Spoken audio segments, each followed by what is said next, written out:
سعودی ولی عہد کا دورہ ہندوستان سامنے آیا ہے۔ ہندوستان کے اندر سعودی ولی عہد اپنے ایشیا کے دورے کے دوسرے مرحلے میں پہنچے ہیں اور وہاں پر بھارتی وزیر اعظم نریندر مودی اور بھارتی صدر نے ان کا استقبال بھی کیا، لیکن جو توقعات انڈیا کو تھیں ولی عہد محمد بن سلمان کے دورہ بھارت سے، وہ توقعات بھارت کی پوری نہیں ہوئیں۔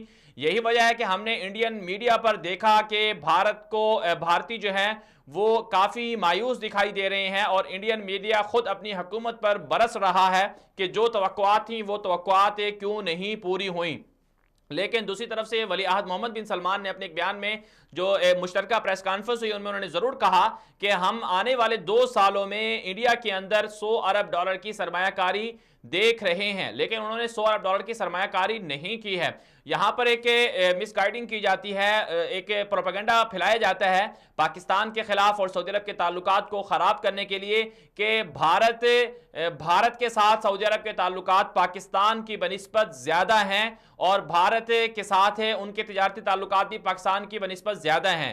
تو اس لیے لوگ پاکستان کو، وزیر اعظم عمران خان صاحب کو اور ان کی جو ابھی حالیہ دورہ پاکستان کے سامنے اس حوالے سے کہتے ہیں کہ یہ پاکستان کے مفاد میں کم تھا لیکن بھارت کو زیادہ فائدہ کیوں پہنچایا جا رہا ہے، تعلقات کو خراب کرنے کی باتیں کی جاتی ہیں۔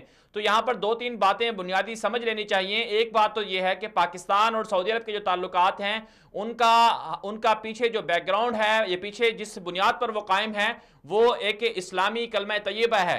سعودی عرب کے لوگ بھی مسلمان ہیں، کلمہ طیبہ ہے ان کے پاس بھی، اور کلمہ طیبہ وہ پڑھتے ہیں رسول اکرم صلی اللہ علیہ وسلم اور اللہ تعالیٰ اور قرآن پاک، اور یہ ساری کی ساری جو مشترکہ چیزیں ہیں اس بنیاد پر پاکستان اور سعودی عرب کے جو تعلقات ہیں اس بنیاد پر قائم ہیں۔ اور پھر ساتھ ساتھ وہ سعودی عرب پاکستان کا بھائی ہے، اخوت اسلامی کے رشتے میں جڑا ہوا ہے، لیکن یہ رشتہ انڈیا کے جو ہندو انتہا پسند ہیں ان کے ساتھ تو نہیں ہو سکتا۔ تو یہ ظاہری بات ہے کہ سعودی عرب کا انڈیا کے ساتھ جو تعلق ہے وہ محض تجارتی تعلق ہے، جس طرح سے خود رسول اکرم صلی اللہ علیہ وسلم کے زمانے میں کافروں سے تجارت ہوتی تھی، یہودیوں سے تجارت ہوتی تھی، عیسائیوں سے تجارت ہوتی تھی، لین دین ہوتا تھا۔ خود رسول پاک صلی اللہ علیہ وسلم نے یہودیوں سے قرضے لیے تجارت کی۔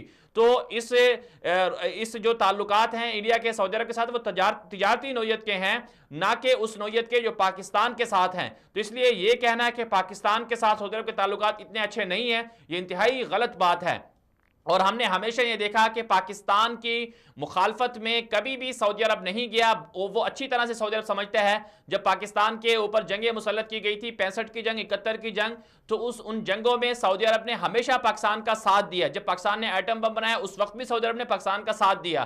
تو اس لیے یہ کہنا یہ بالکل غلط ہے۔ ہاں البتہ اتنی بات ضرور ہے کہ چونکہ انڈیا کی آبادی پاکستان کی بنسبت زیادہ ہے اس لیے وہاں کی چیزیں، ضروریات بھی بہت زیادہ ہیں۔ تو انڈیا جو ہے سعودی عرب سے پیٹرول بہت زیادہ خریدتا ہے۔ سالانہ ایک رپورٹ کے مطابق $15 ارب کا پیٹرول اور دیگر اشیاء جو ہے وہ انڈیا امپورٹ کرتا ہے سعودی عرب سے۔ تو ظاہر سی بات ہے ان کی ایک بہت بڑی منڈی ہے، سعودی عرب اپنی چیزیں وہاں پر بیچتا ہے، تو اس وجہ سے وہاں پر تجارتی تعلقات کا ہونا یہ ضروری ہے۔ اور پھر دوسری طرف سے مسلمان بھی وہاں پر بستے ہیں، تو اس وجہ سے بھی مسلمانوں کے اعتبار سے بھی سعودی عرب نے وہاں ان کے ساتھ تعلقات ایک رکھے ہوئے ہیں، اچھے رکھے ہیں سفارتی اعتبار سے۔